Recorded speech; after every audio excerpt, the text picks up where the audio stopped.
Telangana recommendation. So Telangana education policy ఏదైతే 2026 ఉందో దీనికి సంబంధించినటువంటి అధ్యయనం చాలా లోతుగా 14 నెలల పాటు సుమారుగా 305 విశ్వవిద్యాలయాలని, స్కూల్స్ని, కాలేజెస్ని, రైట్.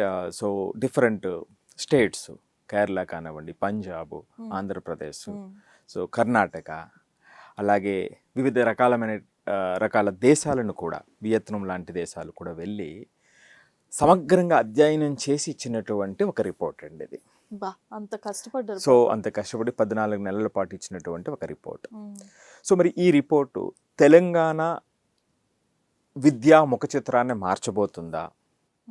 అసలు ఈ రికమెండేషన్స్ ఆచరణ సాధ్యమా? లేదా ఈ రికమెండేషన్స్లో ఏమైనా లోపాలు ఉన్నాయా? సో టీచర్స్ని మరింత అంటే ఆ వాల్యూ లేకుండా ఈ రిపోర్ట్ చూసిందా? అది ఎంతవరకు నిజం? పిల్లలకి అందాల్సినటువంటి విద్యను అందించటానికి ఎటువంటి ప్రతిపాదనలు ఇందులో చేయటం జరిగింది?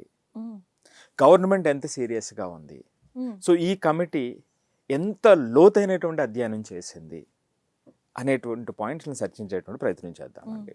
సో ఈ రిపోర్ట్ గురించి తెలంగాణ వ్యాప్తంగా గత ఐ థింక్ 4-5 రోజుల నుంచి చాలా విపరీతమైనటువంటి అంటే అది ఫార్మల్ కాకుండా ఇన్ఫార్మల్ డిస్కషన్ జరుగుతూ ఉన్నాయి. తటస్థంగా ఈ రిపోర్ట్ని చూస్తే దీన్ని ఎలా అర్థం చేసుకోవాలి అనేటువంటిది ఒక్కసారి చూద్దామండి. దీన్ని ఆకునూరు మురళి గారు ఆధ్వర్యంలో దీన్ని రిపోర్ట్ చేయడం జరిగింది. ఇందులో మొట్టమొదటిగా దేశంలో ప్రీ ప్రైమరీ దగ్గర నుంచి యూనివర్సిటీ స్థాయి వరకు అన్ని అంశాలను కలిపి, అన్ని అంశాలను చర్చించి, అన్ని అంశాలను అధ్యయనం చేసి ఇచ్చినటువంటి ఒక రిపోర్ట్ ప్రీ ప్రైమరీ దగ్గర నుంచి. ఇది పాయింట్ నెంబర్ 1.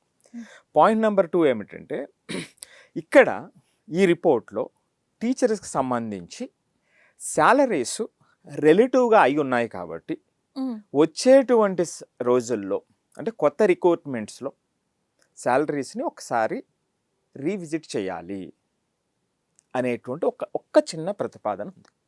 సో ఇది నచ్చలేదనుకోండి, సో దీన్ని ఒక్కదాన్ని మనం వ్యతిరేకిద్దాం, లేదా ఇంకా కొన్ని నచ్చని ఉంటే దీన్ని వ్యతిరేకిద్దాం.